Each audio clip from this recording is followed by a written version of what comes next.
What's up, guys? Welcome to the Stats Free Sports channel. Here to bring you an NFL discussion on the player I believe the Atlanta Falcons should pick in the first round of this year's draft. That is Jahdae Barron, DB from Texas.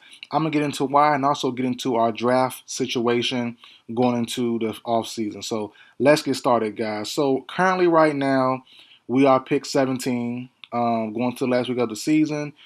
If you're a Falcons fan like myself, you already know the situation.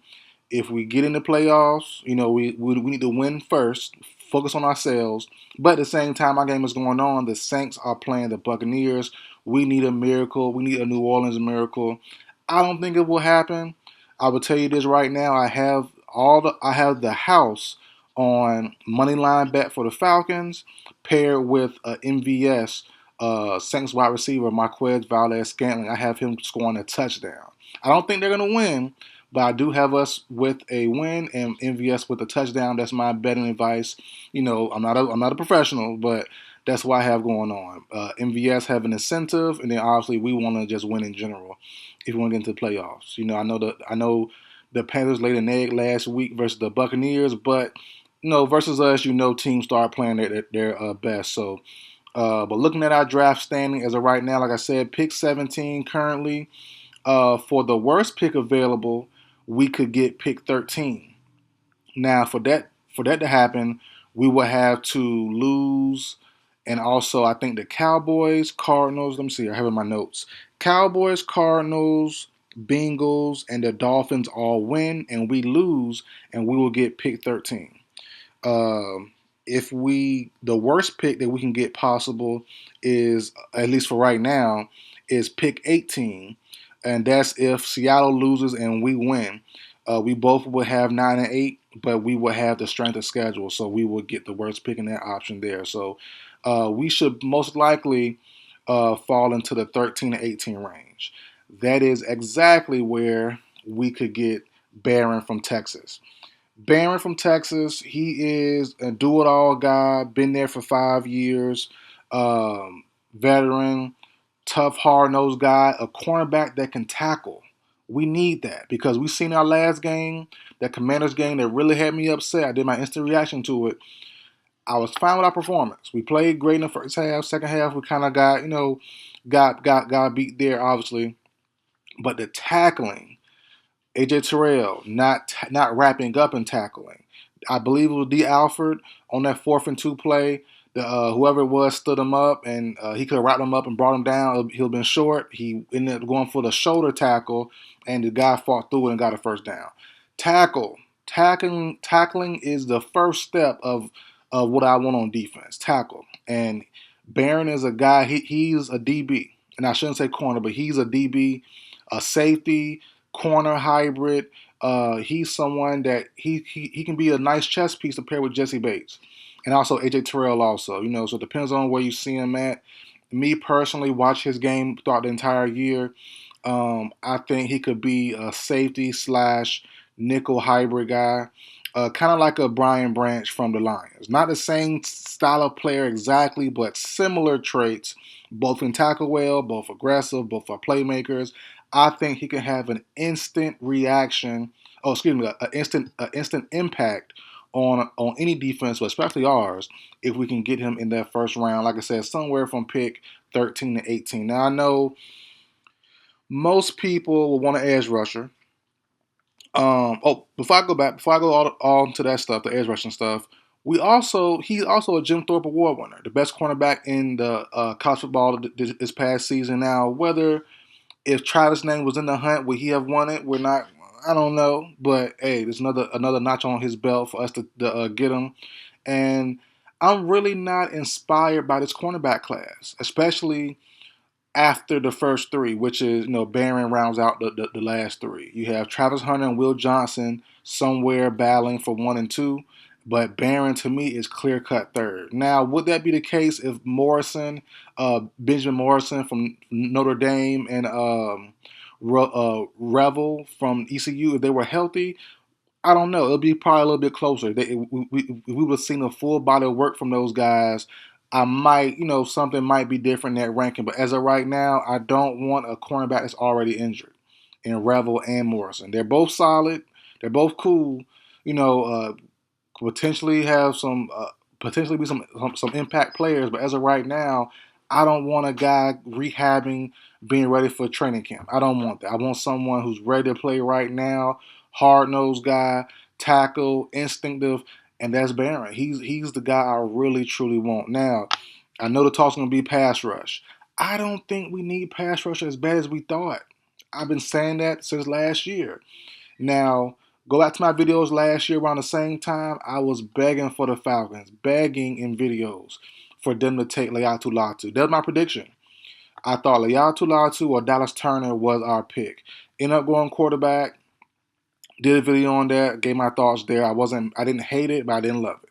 But I really wanted Latu. It made my heart kind of feel warm when the report came out after the fact that we tried to get Laiatu Latu by trading up. I think with the Jets at pick 10, a couple picks later, the Jets said no, obviously, and got who they got, Olufashanu, I believe. So, I felt good knowing that we tried to double back and get Laiatu Latu because he's a stud in my opinion. But I do love Braylon Trice. I said in my reaction video last year, Braylon Trice, who missed the whole year with the injury, he's like a low budget, lower level version of Laiatu Latu. A little bit smaller, a little bit, not as quick, but he gives you kind of the same vibe. Arnold Ebiketie, he's been on fire the end of the season. So no, that's those two guys to me will anchor the edge part of our defensive edge group. Now I know you have guys like Jalen Walker, Jihaad Campbell, athletic studs, athletic freaks. I get it. Look, I see it. They are amazing. Those two guys, Walker and especially I really like Campbell, but both those guys can play inside and out. They can pair with Ellis greatly. I get it. I love it. I think this linebacker class is a lot more deeper than what people give it credit for. So I have a couple names in my notes here. I did a little bit of scouting. I'm not the best scout, so don't hold me to the fire. But I did some digging on guys I like a whole lot in the linebacker spot. I think that we could possibly get in the second or third round. So I like Lawson from Alabama. I think he's a nice second round pick. Barrett Carter from Clemson, a big name guy, second, third round pick. I also like Chris Paul Jr. from Ole Miss.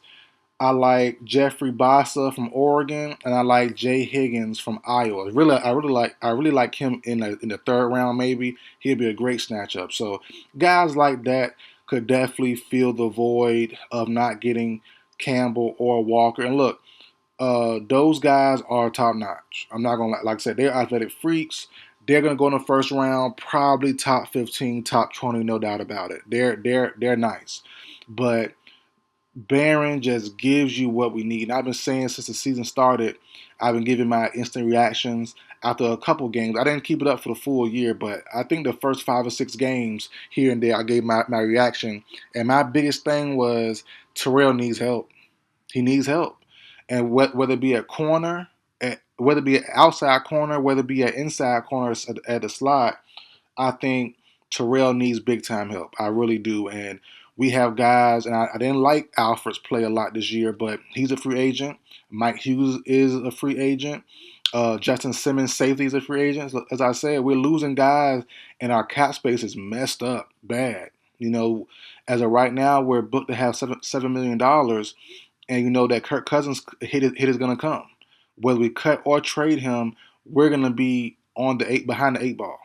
So, I think if we cut him 60 million, if we trade him, I think 30. So, we're in trouble as far as cap space goes. We gotta do some wild stuff to get under the hook.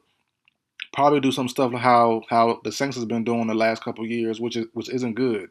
But to keep our team intact and try to stay a semi contender and have the best team possible, we probably got to push some contracts down the road, sign guys early, and just push them down the road, ask them void years and stuff like that. So, that's not the best situation to be in. But luckily, we have a young quarterback. Well, not young, but he's a new deal, so he's not due for a while. Bijan not due for a while. Mooney just got paid. Well, just got to the team on a 3-year deal, if not mistaken. Drake has another year or two he needs to be paid until he needs to be paid. Pitts is on the 5th-year option next year, so we have time. We have room. We have time. I don't think we have to worry about offensive side of the ball too much. We need some more receivers. We need another center because Dalman and the backup center are both free agents. So, there are holes on offense, but more holes on defense. Clearly, linebacker, cornerback, and safety first. The whole DB room and a linebacker.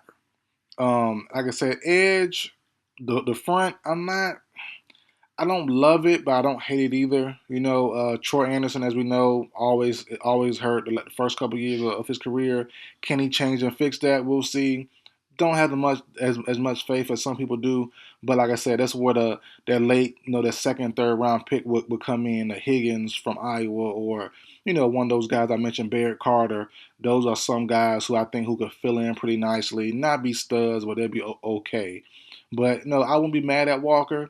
I wouldn't be mad at Campbell, but I truly think getting a safety slash corner in that first round, I think will do us justice, man. He will sure up a lot of spots. Like I said, he's great in zone coverage, good in man coverage, high instinct. Like he can do it all, man. And go back to my channel a couple years ago. Brian Branch. I said it on this channel. He should be a first rounder. He's my favorite player in that draft a couple years ago. I don't know how to this day he fell to the second round. I don't get it. He is a stud. He was a stud. The video's on my channel. You can look it up a couple years ago, whenever he got drafted. Right? But that was my last video, I believe, before the draft. And I'm like, dog, the buzz about him being second rounder is crazy. Clear cut first rounder. My favorite defensive player in the entire draft. He should be going. I think I had him going to the Jags, and obviously he dropped to the Lions in the second round, and they got a blessing. He's a monster, and he's everywhere on the field. So I think, as I said, him and Barron aren't the same, but I think he can give you similar production and similar play to what the Lions got out of Brian Branch. That's immediate impact in the deep and also up front in the front seven. He can come down, tackle with the best of them too. So I like him a lot, man. But that's it for the video, guys. Like, share, comment, subscribe. I'll see you guys next time.